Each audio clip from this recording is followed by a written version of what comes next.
প্রত্যাশা মতোই আমেরিকা এবং ইসরায়েল মিলে ইরানের ওপর হামলাটা করেই দিল। এটা অনেক দিন ধরেই বোঝা গেছিল যে আমেরিকা যেভাবে তৈরি হচ্ছিল তাতে যে ইরানের ওপর হামলাটা হবে। এবারে এই হামলা আগেরবারের মতো কি অল্পতেই থেমে যাবে নাকি এটা বাড়বে, সেটা ডিপেন্ড করবে যে ইরান কতদিনে আমেরিকার কাছে আত্মসমর্পণ করছে। কারণ আমেরিকা যে কোনো অবস্থাতেই যতদূর যেতে হয় আমেরিকা যাবে, কিন্তু ইরানে আমেরিকা রিজিম চেঞ্জটা করবেই। কেন?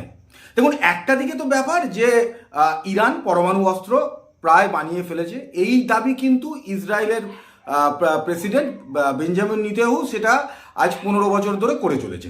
প্রত্যেকবারই তিনি বলেছেন কখনো যে আর 15 দিনের মধ্যে ইরান পরমাণু বানিয়ে ফেলবে, কখনো বলেছে 6 মাসের মধ্যে বানিয়ে ফেলবে। কিন্তু এখন অব্দি ইরান যে এই যে বানিয়ে উঠতে পারেনি, কমপ্লিট করতে পারেনি, তার পেছনে কারণ হচ্ছে যে ইসরায়েল বারে বারেই ইরানের যে বিজ্ঞানীরা রয়েছে যারা পরমাণু অস্ত্র বানাবে তাদেরকে অ্যাসাসিনেট করে দিয়েছে, তাদেরকে মেরে দেওয়া হয়েছে। ফলে পরমাণু অস্ত্র বানাবার যে প্রক্রিয়া সেটা ধাক্কা খেয়েছে এবং সেটা পোস্টপন্ড হয়েছে, সেই কারণেই কিন্তু এতদিন দেরি হয়েছে।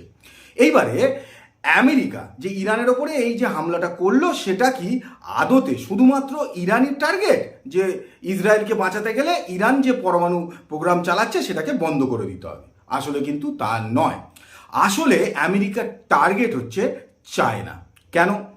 এটা বুঝতে গেলে আমাদের একটু পিছনেও যেতে হবে, কয়েকদিন আগের একটা ঘটনাতে যেতে হবে। কিন্তু তার আগে একটা জিনিস জেনে নিই যে আজকের পৃথিবীতে যে যুদ্ধটা চলছে সেটার কিন্তু নানান রকমের যুদ্ধের মধ্যে আসল গল্পটা হচ্ছে যে রেয়ার আর্থ মিনারেল, যে কারণেই কিন্তু আমেরিকা পাকিস্তানের বালুচিস্তান দখল করতে চাইছে, চায়নাও দখল করতে চাইছে, সেইটাই হচ্ছে রেয়ার আর্থ মিনারেল। এবারে আজকের পৃথিবীতে এই রেয়ার আর্থ মিনারেলের যে ম্যানুফ্যাকচার এবং এক্সপোর্ট সেটার কিন্তু মোটামুটিভাবে 80% দখলে রয়েছে চায়নার। এবারে চায়না বারে বারেই আমেরিকাকে ধমকাতে থাকে যে কোনো ইস্যুতেই যে রেয়ার আর্থ মিনারেল তারা আর এক্সপোর্ট করবে না আমেরিকাকে। এটা আমেরিকার জন্য কিন্তু মাথা ব্যথার কারণ তো বটেই, কিন্তু তার থেকেও বড় হচ্ছে যে ডমিনেন্সের একটা কারণ। সেই জায়গা থেকেই আমেরিকা চাইছে যে রেয়ার আর্থ মিনারেল যেমন আমেরিকার দরকার চায়নার থেকে, ঠিক তেমনভাবে চায়নার আবার তেলের দরকার। চায়না পৃথিবীতে দুটো দেশ থেকেই মেনলি কিন্তু তাদের যে তেলের চাহিদা সেটা মেটায়। এক হচ্ছে ভেনেজুয়েলা আর দুই হচ্ছে ইরান। এইবারে বোধহয় কানেক্ট করা যাচ্ছে যে কিছুদিন আগেই ভেনেজুয়েলার প্রেসিডেন্ট মাদুরাইকে 1.5 ঘন্টার একটা অপারেশনে তুলে নিয়ে চলে যায় আমেরিকায় নিয়ে যায়, সেখানে বিভিন্ন রকমের চুক্তিতে সাইন করায়, তারপরে আবার ভেনেজুয়েলাতে ফেরত পাঠিয়ে দেয়। ফলে ভেনেজুয়েলার যে তেলের ভান্ডার আপাতত দখলে কিন্তু আমেরিকার বিভিন্ন কোম্পানির। এবারে সেইটা যেই আমেরিকার দখলে চলে এলো, ফলে একটা জায়গা চায়নার বন্ধ করে দেওয়া গেল। সেই কারণেই চায়না এবার ভেনেজুয়েলার থেকে ইরানে শিফট করছিল, যে ইরানের থেকে আগে তো তেল কিনতই, আরও তেল কেনা বাড়াচ্ছিল। আমেরিকা চাইছে ইরান দখল করে নিয়ে বা ইরানের নিজের পছন্দ মতো একটা লোককে বসিয়ে দিতে, যাতে ইরানের থেকে যে চায়নায় তেল যাচ্ছে সেইটাও কিন্তু আমেরিকার হাতে চলে আসে। ফলে যে মুহূর্তে চায়নার যে তেলের সোর্স দুটো দেশ, সেই দুটো দেশেই যদি দখলদারি আমেরিকার চলে আসে, তাহলে একটা মানে সমানে সমানে জায়গায় চলে আসবে। যে একদিকে রেয়ার আর্থ মিনারেল নিয়ে চায়না যতটা আমেরিকাকে ধমকাতে পারছে, সেই ধমকানোটা আর চায়নার পক্ষে সম্ভব হবে না। কারণ চায়নার তেলের সোর্স, তাদের যে তেলের প্রয়োজন সেইটা কিন্তু আমেরিকার হাতে চলে আসবে।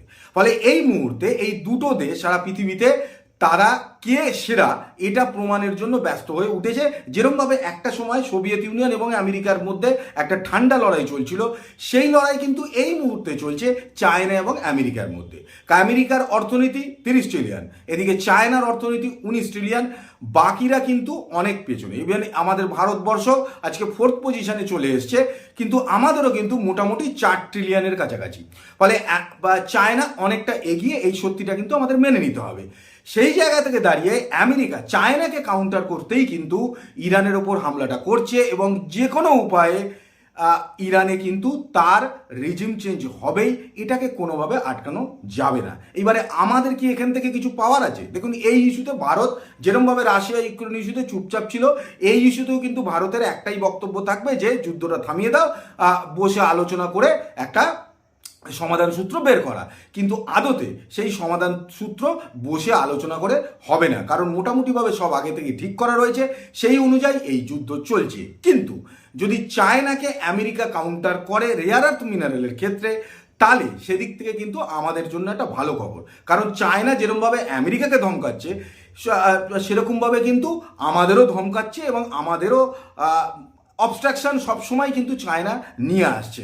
ফলে সেই জায়গা থেকে আমেরিকা যদি এই কাজটা করতে পারে, যে চায়নার টুটিটা টিপে ধরতে পারে, তাহলে আমাদেরও কিন্তু সেদিক থেকে লাভই হবে বলে অন্তত আমার মনে হচ্ছে।